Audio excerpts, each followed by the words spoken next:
Morning, good afternoon, good evening, wherever you've joined us from. I'm delighted to note that we've got attendees today from the UK, Hong Kong, Mongolia, Philippines, Brazil, Canada, Singapore, Croatia, and they're all from a variety of backgrounds from the medical, scientific and academic communities, as well as interested members of the public and, of course, Rotary. The webinar is being recorded to allow others an opportunity to see it later, just for your information.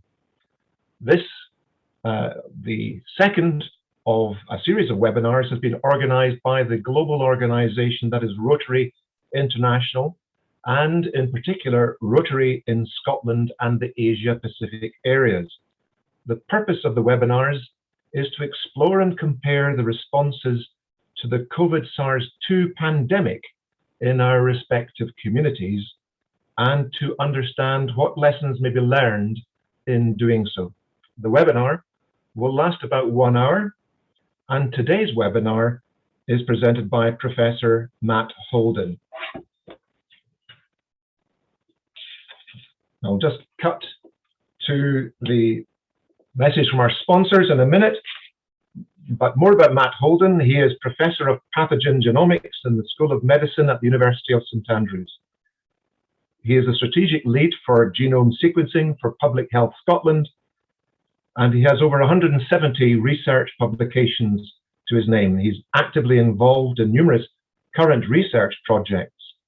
Professor Holden is a very busy man indeed, and we're honoured to have him talk to us today. After the presentation, we will have the opportunity of asking questions of Professor Holden, so please could you use the Q&A button to submit questions. After the event, you will receive an email to complete a brief survey. It will assist the organising team immensely if you submit your responses, as this will guide us for future webinar improvements. Thank you.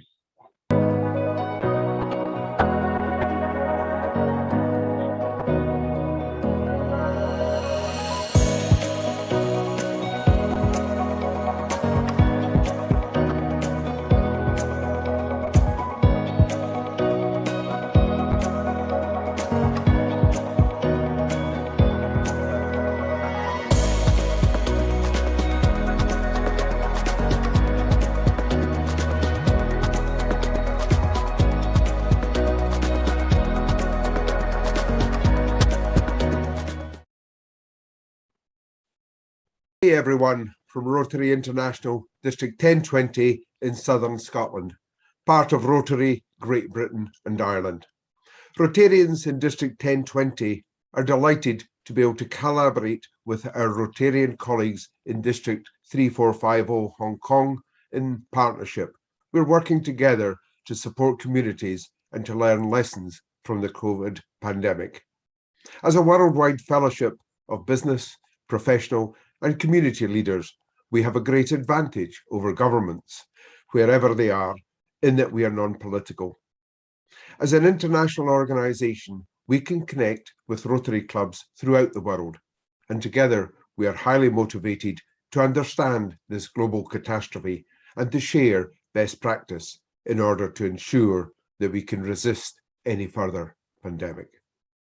Rotary's global efforts in eradicating polio over the last 36 years is clear evidence of our unwavering commitment to disease prevention and treatment, and our success is something that all Rotarians feel passionate and proud about achieving. I am very enthusiastic about this informative series of webinars as we explore, learn and understand about different health topics, and I look forward to the many opportunities that may arise from this exciting new approach created jointly by Rotarians in Hong Kong and Scotland.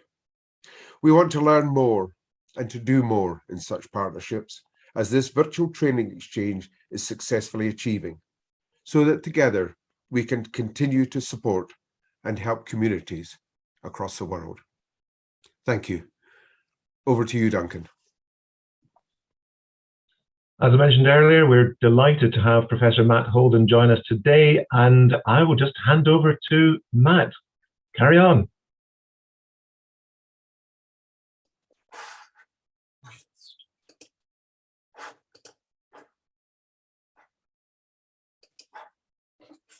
Thank you very much. Hopefully you'll be able to see the slides now. So I'd just like to begin by saying a thank you very much to the Rotarians of both Hong Kong and Scotland for the invitation to come and present some of our work over the last 18 to 21 months as part of the COVID response. Also, I'd just like to thank Duncan for his introduction. Just to begin, I'm going to begin in terms of where we know we all are, partly because we're still in the middle of a pandemic and the impact that COVID-19 has had. As we're well aware, it's posed a massive challenge for global health and has been driven by the pandemic that we're all experiencing.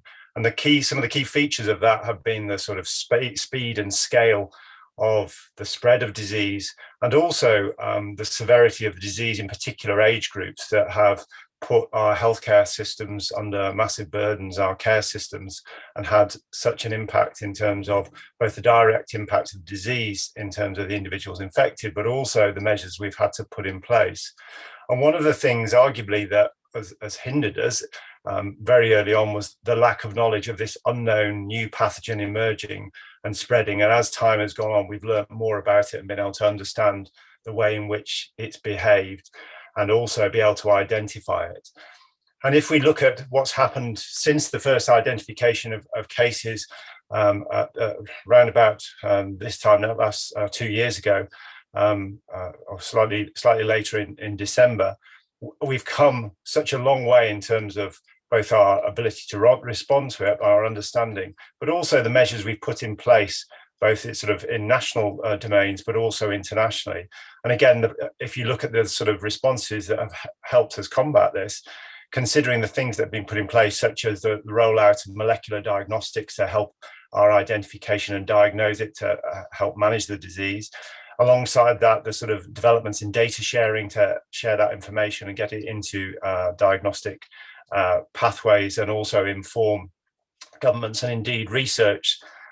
Vaccination, again, we went from a standing start of not knowing anything about this virus and to having a vaccine within a year of that. And again, that's unprecedented in terms of vaccine developments and rollouts. And also it's informed potential new therapeutics. And in amongst that mix is genomics, which I'm going to talk to you about today. And primarily, I'm going to talk to you about how it's been used in a diagnostic capability as part of the public health response, but it's played an instrumental role in helping design and some of those vaccines identify the pathogens, and also in the evaluation of therapies. But for the most part, I'm going to talk about it as a clinical diagnostic tool and a tool of informing public health. So as a technology, it's a relatively new scientific technology. Up until a few decades ago, it's fundamentally a research tool. And we've seen in the last 10 years, it's been rolled out as a tool to be applied in clinical settings to help identify pathogens, but also help track outbreaks and the spread of pathogens. So we've seen, with the emergence of smaller, faster, cheaper ways of sequencing that's been driven by technology, the sort of transition of this technology into hospital diagnostic laboratories and national reference laboratories for tracking the spread of a wide range of pathogens, both viral and bacterial. And it's been very effective in being able to identify where you have outbreaks, because you're decoding the whole genome. You can identify with very high resolution where samples or strains are very closely related. So it's been used very effectively as a tool for identifying where you have transmission of pathogens in a much of a sort of a forensic manner. And then also we have been able to use it to monitor treatment, see where treatment has failed and where the pathogens have potentially evolved as a response of mutation. But also, in addition to diagnostic capabilities, also being used to inform population level surveillance of pathogens. So by sequencing multiple samples that are collected over a time and space, we can actually see the pathogen population as it changes over time, and then compare that to the sort of strategies for intervention, whether those be vaccines or other interventions, to look for evidence of things like vaccine escape or the emergence of high risk variants. So it's a technology that's been used for lots of other pathogens, and indeed it's one that can be applied and has been applied to COVID. And COVID is a virus, so it's a sort of an infectious agent that contains its own genetic material, just like living organisms such as bacteria. In this case, the viruses tend to have smaller genomes. In this case, it's a genome that's made of an RNA molecule of 30,000 base pairs that encodes 10 genes within it. And each genome that we sequence is a historical record. So we're capturing all the genetic material in those 30,000 nucleotides. But when we compare that sequence to other sequences, it gives us clues about the sort of ancestry and evolutionary origins. And again, in this figure, we just show a sort of schematic to represent that. As viruses spread from person to person, they will mutate and pick up changes into their genetic material. And so if we then compare the descendants of that have picked up mutations, we can identify them in comparison to each other. And that can help us to reconstruct the sort of family tree of those viruses or their evolutionary history that can allow us to track the spread and identify potential transmission where we link closely related viruses to events where transmission could have occurred. But also some of those changes might have material impacts on some of the structural components of the virus, such as this mutation here, which causes a change in the spike protein. That means that in this case, there's a change in the virus that may affect the way in which it behaves. And we know for COVID that the mutation rate for the virus is around about 2.5 mutations a month. So the virus is mutating all the time. It's potentially spreading and causing disease in our communities and as it transmits within our countries and indeed between our countries. And we can use this information to track the virus. So how do we use genome sequencing to do that? Well, when we genome sequence the samples, we can collect all the genetic information from a sample, and then we can compare them to other samples that we've collected. In this case, this is a collection of samples from around the world. And by comparing them and identifying the mutations, we can build these phylogenetic trees. So these are essentially like a family tree of viruses that are distinguished by those mutations that occur over time. And in the center, you can imagine here, this is the original variant of the virus that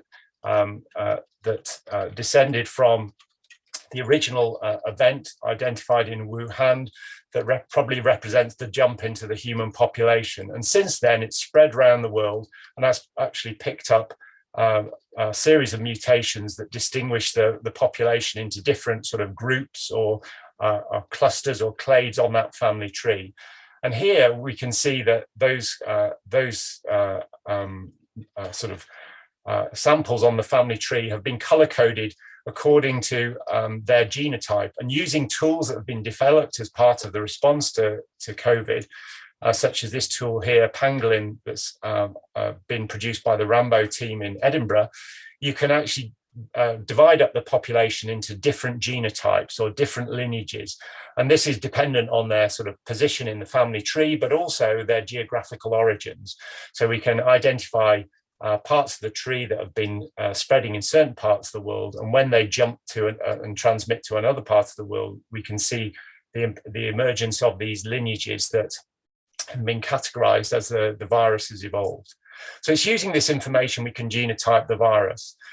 And so a lot of the work that has driven this, and indeed the tool I've just mentioned and our understanding, has in the UK certainly been driven forward by this collaboration that represented an unprecedented response in the UK amongst the academic and indeed the public health communities that was funded by the UK government and Wellcome, that brought together academics from across the UK who had experience in virology and genome sequencing to help support the genome sequencing of samples in the UK right from the very beginning of the pandemic, and make that data available for research, but also importantly to the public health agencies to actually integrate into their public health response.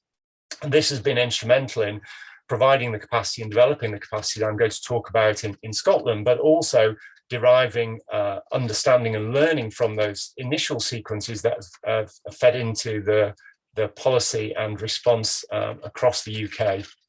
and how we've combated this virus and increase our understanding of the behavior of this. And this has been an unprecedented sort of academic response, partly because of the need and the impact on the country, but also I think it sets a precedent for how academic and public health partners can work together to address, in this case, large public health challenges that face us at very short notice. So I'm going to talk about what we've done in Scotland and the efforts that have gone into building on and establishing genome sequencing in Scotland as a result of the COG UK consortium. In Scotland, we were very fortunate to have two partners of the consortium established at the universities of Glasgow and Edinburgh, who set up and used their expertise to provide genome sequencing right from the beginning of the pandemic. So in this case, the data that was available and was produced by those teams was made available to Public Health Scotland. And that data was integrated into the information that we were starting to build up through the diagnostic networks we were creating to provide another level of understanding above and beyond the sort of diagnostic testing to help characterize the virus that allowed us to introduce surveillance to help potentially control and eradicate, but also could be used to detect transmission and outbreaks of the virus. So the partners provided sequencing of samples that were either representative of the virus we were seeing across Scotland, so provided a population level surveillance, but also were targeting what was going on in hospitals as well to provide local sampling for potentially identifying outbreaks. And in this case, we're using a technology that allowed you to sequence relatively rapidly. And this tweet on the left shows the equipment here set up by the Edinburgh team that potentially allows you to sequence samples very rapidly, going from receipt of sample to sequence within 2 days. And in addition, a lot of the other sequencing that has contributed to our understanding in Scotland has been provided by the Sanger Institute in Cambridge that provides sequencing of samples that come through the UK government Lighthouse Laboratory Network. And on the back of that, we've developed and obtained funding from the Scottish Government, in this case to establish a Scottish SARS-CoV sequencing service.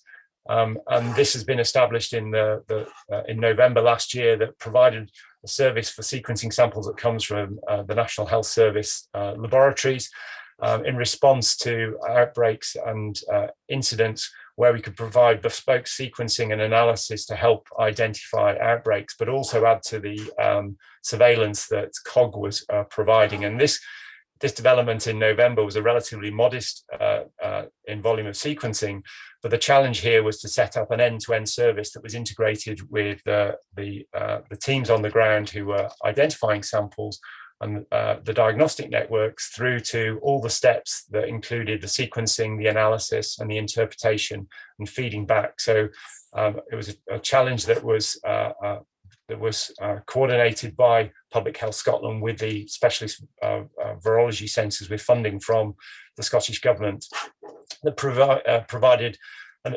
initial service for Scotland that produced data that allowed us to investigate outbreaks within hospitals and communities in various settings, but also be used to identify some of the variants of concern, which I'm going to describe, that were starting to emerge around that time.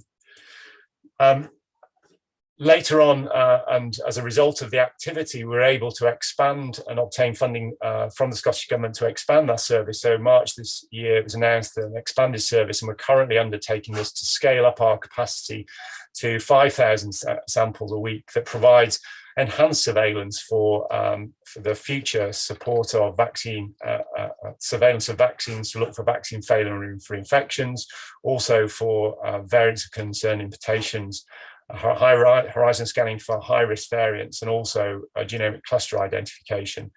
So this represents a large scale up in capacity, but also I think it represents the sort of development of how the data from whole genome sequencing has become a sort of a centerpiece of our surveillance and understanding as part of the COVID response. And this is the sort of where we are at the moment in Scotland.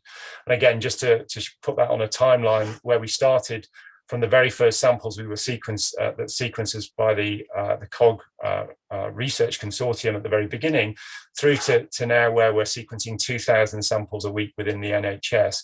And again, on this, the various events, but some of the key events in terms of the first outbreak that was identified very early on after a number of days after the first samples were detected in Scotland, through to landmarks in terms of the first 1,000, the first 10,000, and indeed 100,000 sequences we compiled in Scotland. But amongst that, some of the key landmarks in terms of variants of concern that have started to spread and be identified within Scotland, and indeed identified in other countries in the world. And genome sequencing provides the means to do this.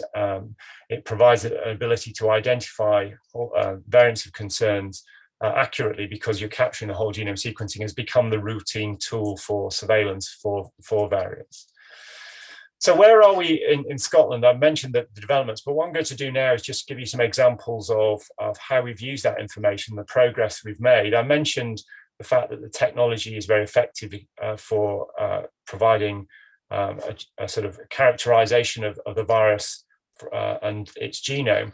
But in order to understand that information, you have to link it with patient information. And it's the combination of the genotype and the information you get from the genome and that historical record in comparison to other samples in relation to all the epidemiological data that helps you to piece together the story of the virus. Because in essence, when you look at the genetic material of pathogens and compare them, really the story that those sequences tell you is a story of people's and the way they behave, the way they interact, and the behaviors and their experience in terms of the drugs they take or the interactions that they have. So one of the key challenges for us was to take that genetic information, the vast volumes of genetic information, and link that within the available patient data sets. And this has been done. And we now have the data within Public Health Scotland that's linked to our patient records that allows us to track the virus, but also link that into individuals and patient cases, and indeed the situations where we can potentially diagnose and identify outbreaks, but also the evolution of the virus as it spreads throughout Scotland. So in total, we've sequenced over 100,000 sequences in Scotland to date, and that represents around about 17% of all positive tests within Scotland. So it's not every virus that we've tested, but it's certainly a very large proportion that gives an opportunity to uncover some of the stories and behind the spread and emergence of the pandemic in Scotland. So if we just reflect on the sort of experience in Scotland in terms of the case numbers, this is just looking at the first year of the pandemic. So it's from March last year up until March this year. And we can see there's been a number of what we can describe as waves. The first wave here occurred after the first case was identified at the beginning of March last year.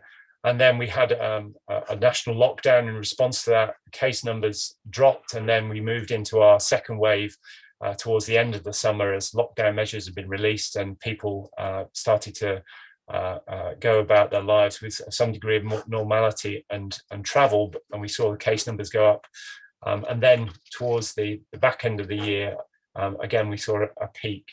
So what I'm going to do is just focus on what we've perhaps learned through these sort of these peaks in the pandemic in Scotland using genome sequence to help understand what went on in these periods, and also what drove the sort of disease that we saw. It's just worth noting that the relative size of the peaks here is influenced because we're just reporting test numbers here. Very early on, we had very limiting testing capacity as we were getting our testing up and running in Scotland. So these smaller numbers here don't necessarily reflect the actual case numbers in the community. It just reflects our testing capacity. And later on, obviously, as we develop our testing capacity and rolled it out across Scotland and indeed the UK, the numbers that we detected were far higher. So again, just track how we've used genome sequencing to track the spread of the virus. One of the first things that we were involved with, and indeed arguably provided an opportunity to showcase the potential benefits of whole genome sequencing, it was in response to this outbreak that captured the attention of the public and became quite a topical issue in Scottish politics, which was there was very early on in the outbreak, there was a large cluster of cases associated with a conference at a hotel in Edinburgh, and this led to a response by Public Health Scotland. But after that, we know that the pandemic increased in size in Scotland, and there was some suggestions that this event may have been key in driving and indeed seeding the pandemic in Scotland. And so consequently, there was a lot of focus on the response to this at the time as to whether or not more could have been done to prevent the spread. So this was an opportunity in this case to look at this in more detail, and in this case also showcase whole genome sequencing to the Scottish government to demonstrate that in this case we were able to look at the samples that came from this conference. In this case, we're looking at a part of the family tree. This branch here goes back to the origin of the tree, and we identified with this outbreak that there were a number of samples that were linked to the conference, and these are in the red boxes, and you can see that they're on this branch here, and they're showing that these are genetically indistinguishable or just distinguished by one mutation. And whilst there were a number of other cases that weren't initially identified to the conference, these are the ones in the unboxed on this line here. There were only a limited number of these cases, so it suggested that there was some limited spread from that initial event. But then when we looked for other samples, we found some other samples elsewhere in our collection that were closely linked to these conference samples, but these actually were more closely related to samples from either outside the UK or outside Scotland, suggesting that these actually were unlinked and in fact probably more likely separate introductions back into Scotland and not linked to the conference. And then when we looked in our whole collection of isolates, we were able to demonstrate that after March of last year, that there were no more samples that were detected in Scotland that were related to this cluster. So it was able to demonstrate that actually the public health response to this outbreak very early on was effective in so much that there was very limited spread of the virus that was introduced, was thought to be introduced and spread at the conference, and then therefore didn't cause any more cases in Scotland or contribute to that. So again, we were able to demonstrate this and capture and communicate that and demonstrate to Scottish Government how effective genome sequencing was to demonstrate that actually this provided strong evidence to support the effectiveness of the response. And it was this that actually I think probably helped us to make the case and indeed ultimately receive funding, because it was very sort of a realization of the potential power of whole genome sequencing to help us understand the spread of disease and also how effective and evaluate how effective some of our interventions were. So that was an example of how the disease originated very early on. In this case, we think that conference and the cases of that conference arose from an import that came from Europe and then seeded it in the conference. So we wanted to look at what else happened if that wasn't the main driver of the number of cases we saw in the first wave. What happened during that period to be responsible for the large number of cases we saw? So this is work we conducted with the COG collaborators and driven by the group at the University of Glasgow for the Centre of Viral Research. And we sequenced samples from the first month of disease in Scotland, and in this case 452 samples.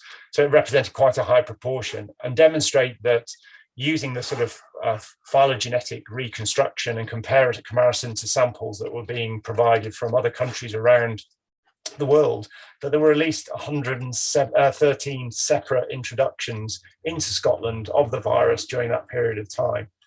So really what drove the pandemic in Scotland was imports, and mainly from Europe. And this is just a schematic from that study that shows during the first week, most of the cases had travel links back to Europe. And then in the third and fourth week, the majority of the cases then moved over to having no travel links, as it had taken hold in the community and then was starting to spread rapidly in a community. So again, it just highlights that in this case, genome sequencing can provide that resolution that unpicks the sort of the events and the epidemic of disease that occurred very early on in Scotland, and how important that travel was in seeding infections into Scotland, and then in many cases those take off and drive cases in the community.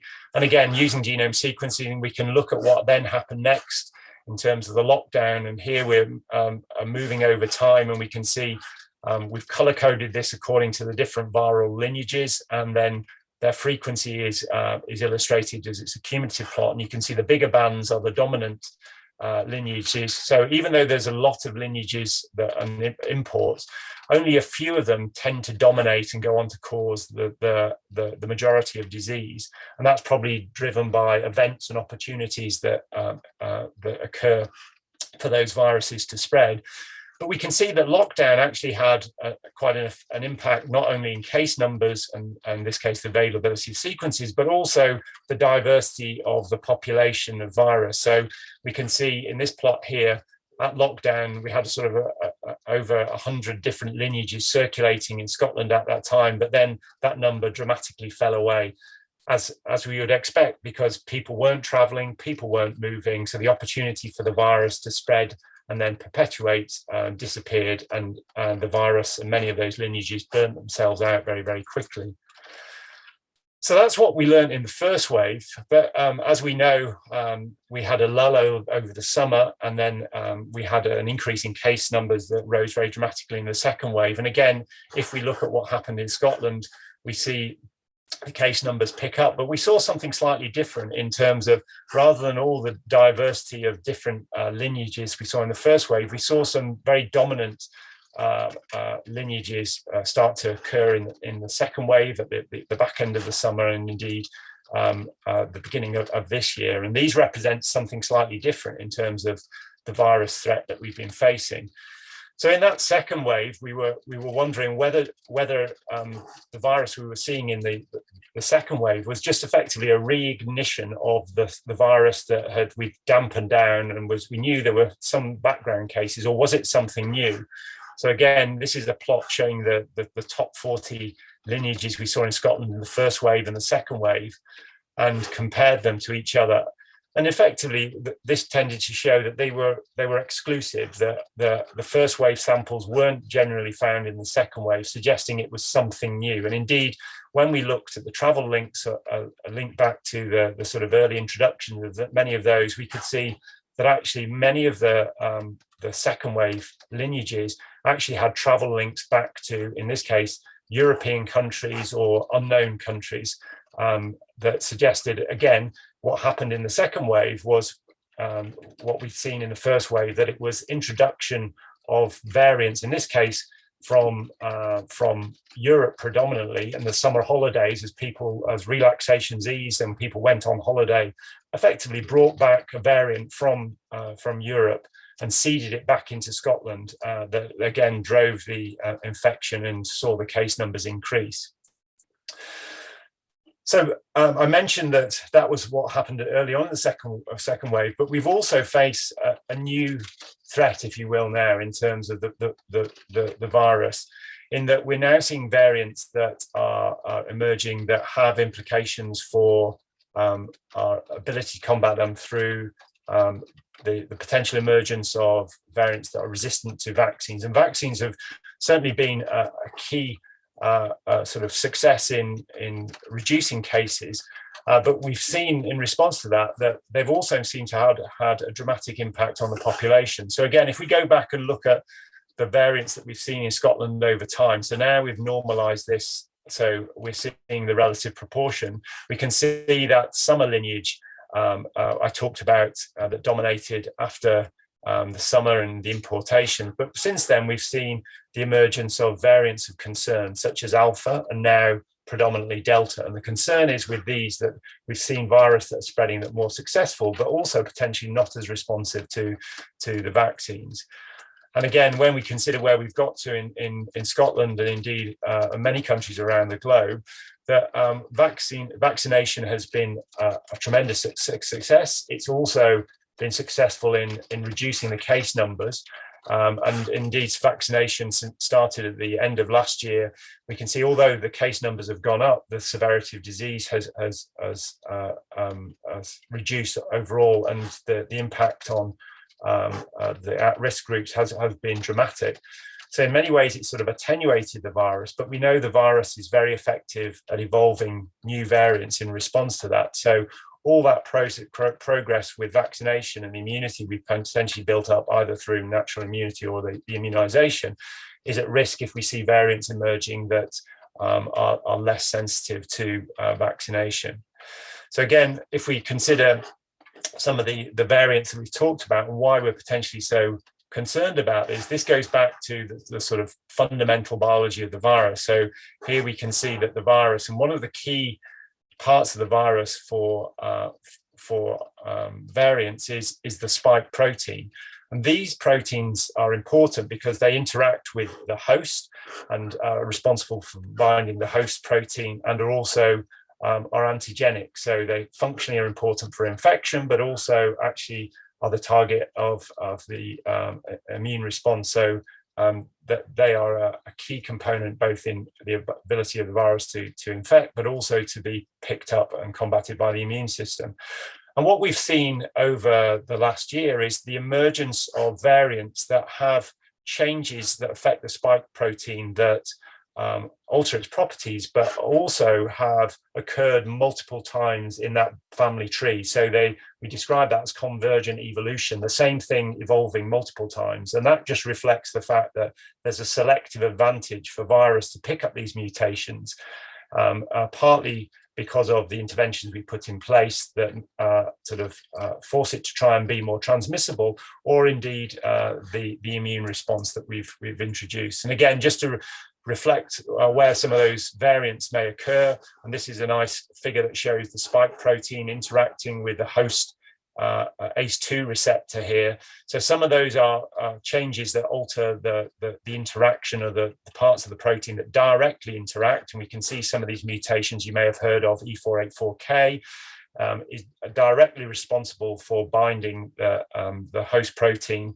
And then some of the other mutations that affect the spike protein that are important for variants are ones that may be either in the domain that are recognized by the immune response, or indeed are the processing of the receptor and the ability to cause infection, such as this furin cleavage site down here. So we've seen these changes in the virus, and to really, the only way to really capture these and monitor this is using whole genome sequencing. And in this case, that has been essential to be able to identify the viral population and help characterize variants of concern. And these are things that have been described by public health agencies and defined by identifying viruses which have either increased transmissibility or infectivity, or indeed decreased sensitivity to the immune response. And using the information from the genome sequencing to characterize the population, and then look at changes in the epidemiological characteristics associated with those variants, it gives the opportunity to escalate and characterize these variants based on changes in properties that affect either an ability to transmit, the severity of disease, or indeed vaccine escape.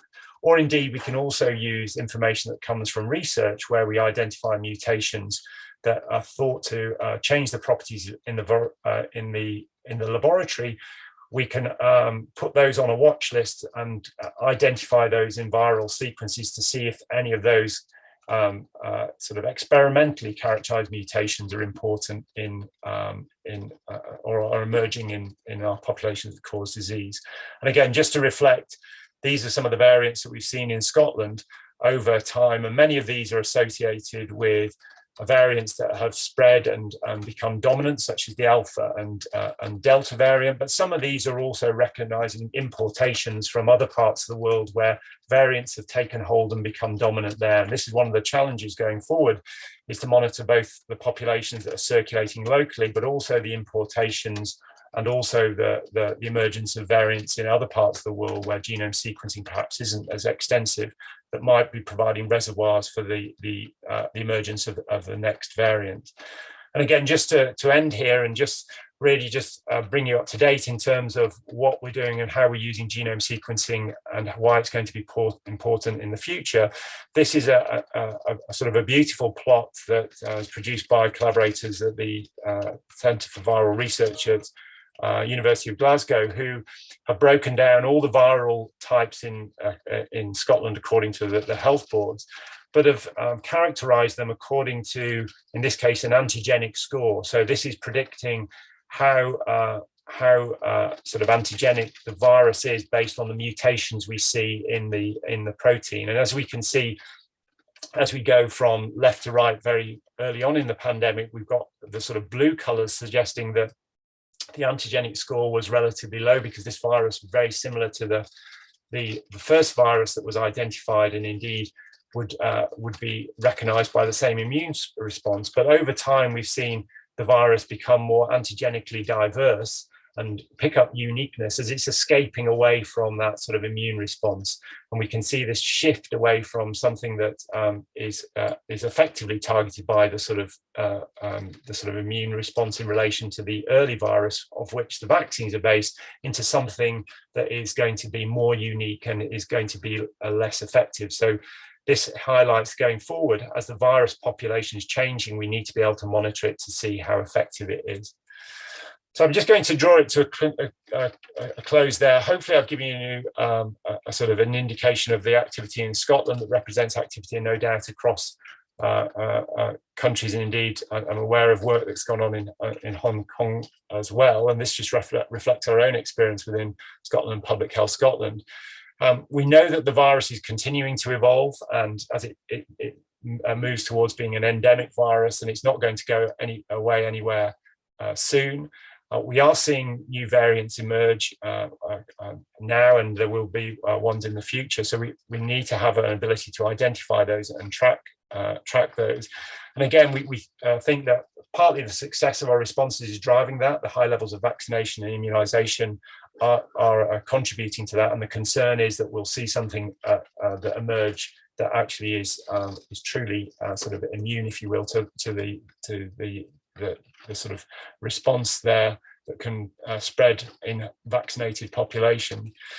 But for us, it's been important to have whole genome sequencing to help us inform our understanding of how the virus spread, and provide that sort of intelligence to target interventions, whether it be in response to outbreaks or actually in the surveillance of variants and their importation into the country. And then just to sort of reflect on the last thing here in a more general point, actually COVID, and this applies to many domains of the response, it has rewritten all the rules in terms of what we can do and how we can do it. And in fact, the implementation of diagnostics and indeed genome sequencing has been accelerated, and also has allowed us to do things that it would have taken years to do beforehand. So it's created an understanding and learnings, and also ways of working and collaborations that have really established and supported the response, but also will drive forward developments for, hopefully for other pathogens, and integrate whole genome sequencing for that, but also our response and preparedness for future pandemics as well. So we were better prepared for the next pandemic. So just to conclude with acknowledgements, really important here. This has been a team effort that's been coordinated by Public Health Scotland, but there's been really key partners here that have helped provide this for Scotland, particularly the COG partners very early on. So Emma Thompson and the team at the University of Glasgow, and indeed University of Edinburgh, Andy Rambo and Kate Templeton. And then as the service developed, integrating more people into that, so Rory and his team at Glasgow, and also the team in Public Health Scotland, the Public Health Microbiology Group, that have helped the upscaling efforts, which has been going on for the last 6 months. And indeed, finally, just to acknowledge the UK consortium and under the leadership of Sharon Peacock, who've been instrumental in providing the UK with such a tremendous support that's going to leave a legacy in terms of increased capacity and understanding of the virus, and research collaborations, which hopefully will progress for many years to come. So I'm going to leave it there and move to questions.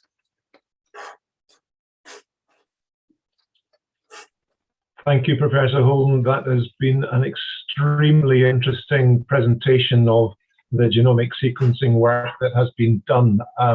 Just an astonishing body of work for identifying the genome that we have been facing as a community across the world.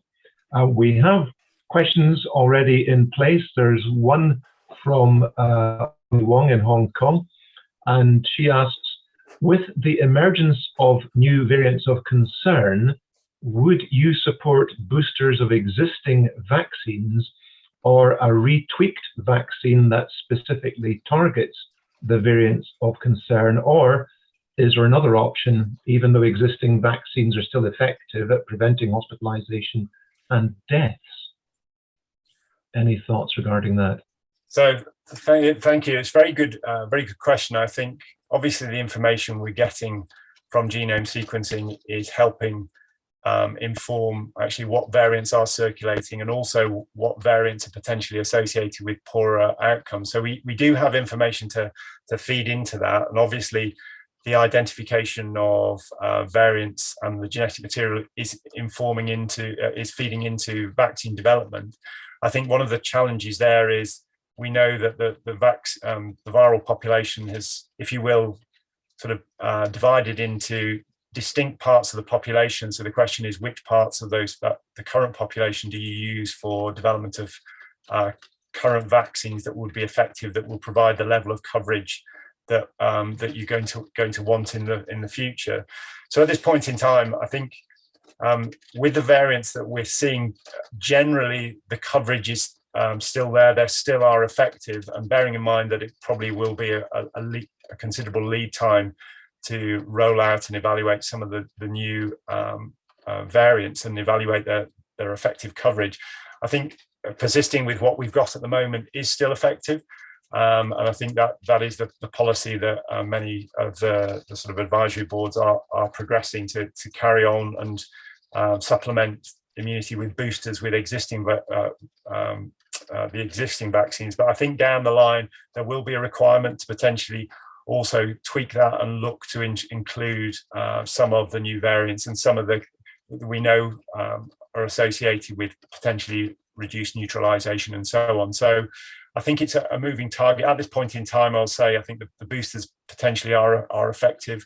I think we're monitoring that closely as well in terms of just the concern about waning immunity, because we're now certainly in Scotland, the large parts of the population have been vaccinated, and dare say in Hong Kong as well. How protective that will be, and again, probably the impact of and the requirement for boosters in certain at-risk groups will be crucial. I know that's already been instigated in the UK and indeed Scotland. We're targeting some of the at-risk groups at this point in time. So I think it's watching brief, and that's hopefully where whole genome sequencing will come in. It will be part of the information that we're using to evaluate and identifying those variants that we maybe want to change the vaccines to, but also evaluate their effectiveness in the population. Thank you. It sounds a little bit like we're going down the same route as the influenza vaccines, that year on year we might see them being tweaked for COVID as well as they are for influenza. But as you say, the whole genomic sequencing will be critical in development of any vaccine variation in the future. We have another question. Peter Crone has asked that bugs that cause disease know no boundaries in terms of countries they spread across. How are we going to keep track of them in the future? And this may feed into the issue of the UK government's dropping the requirement for PCR testing for people returning from abroad, I suspect. So do you have any thoughts regarding that? Yes, I think one of the things we've learned about the virus, and especially through whole genome sequencing, is how quickly it does spread. And obviously what we've discovered in Scotland, importations are important. So anything, and again, the policies that governments choose to put in place in response to that, I think is clearly going to be potentially crucial in terms of what we see here. So even though we're monitoring populations in Scotland and we can see with detail what's coming in, there's large parts of the world that where there is very high burdens of disease and less surveillance. So again, this is one of the risks that I think we pose, is that variants start to spread and emerge and become very successful. And it's only when they arrive on these shores that it becomes aware of the problem. And arguably, I think Delta was a good example of that, where there was an increase in cases. So I think this is clearly a global problem in terms of addressing this, and I think this is acknowledged in terms of in order to combat this, and things like the sort of vaccination programs. It's going to have to be at a global level if we're hoping to certainly dampen down the case. And I think that's true for genome sequencing, is potentially to also provide a global network of sequencing, so we can have a sort of a good surveillance across the globe. And there's certainly parts of the world where that's not possible at the moment. So I think it's there's several things we can do about that. Is firstly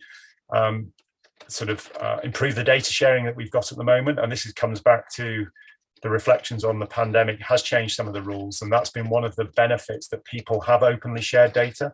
And if you look at the information we've got and the ability to look for variants and track them, it really is a sort of an unprecedented view that we've got, and that's come about data sharing. So that's going to be important. It's good, but it can be improved. But then also it's supporting and developing networks that can provide surveillance in parts of the world that haven't necessarily got the capacity or the expertise. There are lots and lots of efforts across the world to do that, and there is more genome sequencing being developed, but there's still parts of the world that have very high burdens of disease. So again, it will be efforts in helping to support that and the expertise. And I think one of the key aspects to that is developing local expertise to be able to provide the sampling and the analysis, rather than just providing global centres to which samples are sent. So, as I said, this is COVID that's the problem now, but going forward, we know that there are going to be other challenges that we'll face. And again, the example of the Ebola crisis in West Africa, that's an example where whole genome sequencing was effective, but actually the infrastructure there has been essential for helping develop the response. But it's creating a network that can be prepared for the next pandemic, the next outbreak, wherever that occurs in the world, that can add to the sort of global surveillance and preparedness for those countries, but also the countries around the world that these pathogens can spread to very, very rapidly. Thank you, Holden. I think that's the end of the Q&A session, so thank you so much. I'll pass over to a quick thank you from DG Keith from Hong Kong. Dear District Governor Ken Robertson, past District Governor Ken Fuong, District Governor-elect Duncan Collinson, Professor Matthew Holden, fellow Rotarians and friends, good morning and good afternoon. I'm Keith Chow, District Governor of District 3450. Coronavirus COVID-19 is an infectious disease caused by SARS-CoV-2 virus. Since the outbreak of COVID-19 pandemic in 2019, people around the world has been severely influenced. Due to the border limitation, we can't travel around and gather at the same room. We are now developing a structural precaution. On the other way, it is also important of people to research the genomic sequence. The deeper we learn about the virus, the more effective we can slow down transmission. It is not about who to blame, but how to cure. We have started this Rotary Vocational Training Exchange, VTE, jointly between District 1020 and District 3450, since last Rotary year to tackle the impact of the pandemic COVID-19. However, due to traveling constraints, we try to do it by a virtual mode under such new normal. Together with District 1020, we are honored to have the first ever webinar on COVID-19 testing today. Thank you, District Governor Ken Robertson and your team, and my past District Governor Kenneth Wong, immediate past District Governor Eric Check, past President Mensa Chu, and past President Bonnie Wong from District 3450. Special thanks to Professor Matthew Holden for sharing so much about chasing the string. We are in this together. Let's work together and protect our world. No matter what precaution we are taking, it starts from every one of us. I hope we can do physically exchange and the pandemic will be over soon and we can meet each other in person. Wishing everyone and family and friends good health and happiness. Last but not least, our coming VTE webinar topics will cover economical impact due to the pandemic and mental health under COVID. Fellow Rotarian and friends are most welcome to join. Thank you and goodbye.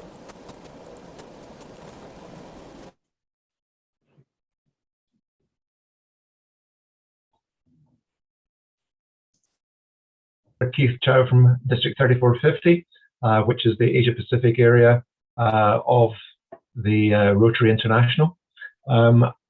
Just want to say, if you have enjoyed today's event, you may wish to note that we have recorded it and that we are going to make it available to people who have registered, as well as to all Rotarians in the Scotland and Asia Pacific areas. They'll be able to access it. So there'll be an opportunity to review and share today's experience and the event. In addition to that, there is another webinar planned for the 11th of December, and it will be a presentation on the vaccination program in Scotland, led by Karen Duffy, who is Delivery Director for the flu and COVID-19 vaccine program for Scotland. So I hope that you can all tune in again in roughly 6 weeks' time to enjoy that experience. That will also be recorded. An email with the link to register for that event will be sent out to all people who have registered for this event. But it just remains for me to thank everybody for attending this morning.